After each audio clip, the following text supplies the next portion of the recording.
Hi, welcome in to Running with Congenital Heart Disease. I'm your host, Josh.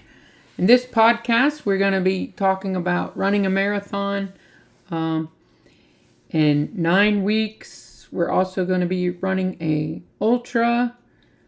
Not sure how many weeks that is. I'll have to see later on in this podcast.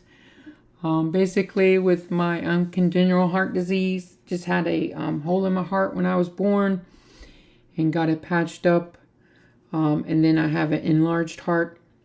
So, hopefully this can be an inspiration to somebody that has undergone recent surgery or has the same congenital heart disease. You know, they had heart problems when they were born as well. So I've ran a couple of marathons.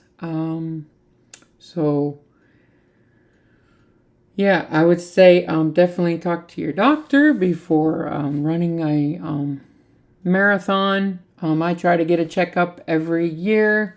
So everything seems fine.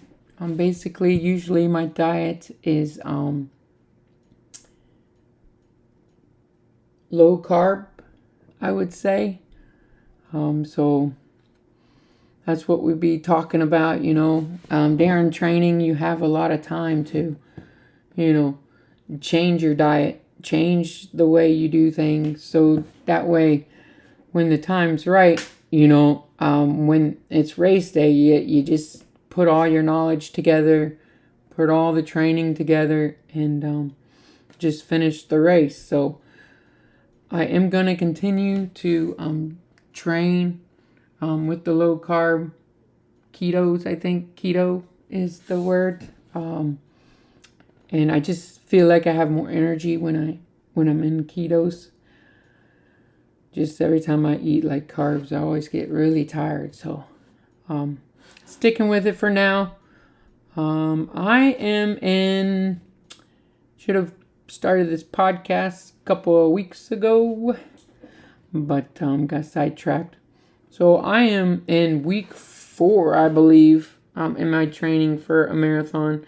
But I will go back to the weeks prior, maybe in an episode, to just talk about what I've been doing. I guess the first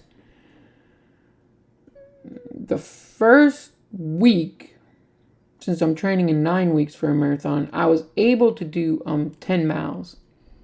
So it was hard, but I was able to accomplish it.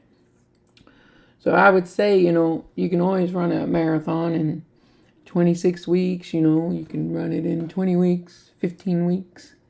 So it's just where you are with running that kind of dictates where you should start your training. And I can get a PDF there, a training guide to help you figure out where you are in your running to where you should start.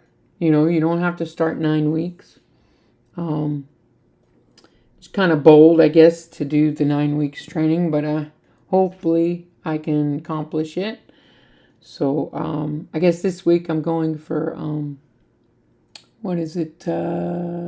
16 miles for my long run. I try to do a long run every week. So, and that's very important to get your long runs in. And training for an ultra, I would say, is a little bit different than training for a marathon. As usually you're not gonna go out there and run 62 miles or get close to that, or you're not gonna go out there and run 100 miles, right? If you're doing a 100-mile ultra, just because you don't have time, and so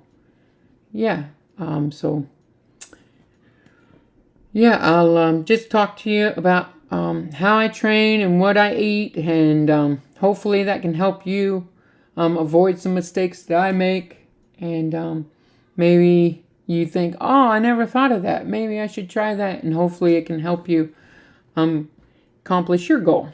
So thanks for tuning in, and I will be uploading a podcast every week. So yes, that is the goal. And yeah, so thanks for tuning in.